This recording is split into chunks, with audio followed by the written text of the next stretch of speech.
ગણેશોત્સવમાં operation સિંદૂર theme પર ગણેશજીની સ્થાપના ભક્તો માટે બન્યું આકર્ષણનું કેન્દ્ર।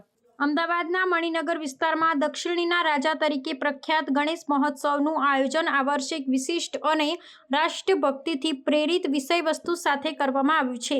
આયોજકો દ્વારા ઓપરેશન સિંદૂરની થીમ પર આધારિત ભગવાન ગણેશની ભવ્ય પ્રતિમાનું સ્થાપન કરવામાં આવ્યું છે, જે ભક્તો અને દર્શનાર્થીઓ માટે આકર્ષણનું મુખ્ય કેન્દ્ર બન્યું છે। આ વિષયવસ્તુ દેશની સુરક્ષા અને અખંડિતતાના સંદેશને ઉજાગર કરે છે।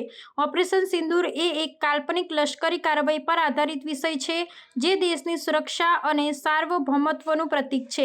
આ થીમ દ્વારા આયોજકો દેશના સુરક્ષા દળો પ્રત્યે આદર અને કૃતજ્ઞતા વ્યક્ત કરી રહ્યા છે। મણિનગરના પ્રસિદ્ધ ગણેશ પંડાલે દર વર્ષની જેમ આ વર્ષે પણ પોતાની આગવી ઓળખ પ્રસ્થાપિત કરી છે અને મોટી સંખ્યામાં ભક્તો અહીં દર્શનાર્થે ઉમટી રહ્યા છે। આ ગણેશ મહોત્સવ માત્ર ધાર્મિક આસ્થાનું જ કેન્દ્ર નથી, પરંતુ સામાજિક અને રાષ્ટ્રીય ચેતનાના પ્રસારનું માધ્યમ પણ બન્યું છે। ઓપરેશન સિંદૂર જેવી વિષયવસ્તુના માધ્યમથી ખાસ કરીને યુવા પેઢીમાં દેશભક્તિ ને રાષ્ટ્રીય સુરક્ષા પ્રત્યે જાગૃતિ કેળવવાના પ્રયાસો કરવામાં આવી રહ્યો છે। આ આયોજન ધર્મ અને રાષ્ટ્રભક્તિના અનોખા સમન્વયનું ઉત્તમ ઉદાહરણ પૂરું પાડે છે। અમદાવાદ શહેરમાં ગણપતિજીની પૂજા અર્ચના માટે શહેરના વિવિધ મંડળો દ્વારા આયોજિત ગણપતિ ઉત્સવમાં ખૂબ મોટી સંખ્યામાં ભાવિ ભક્તો ઉમટી પડેલા છે।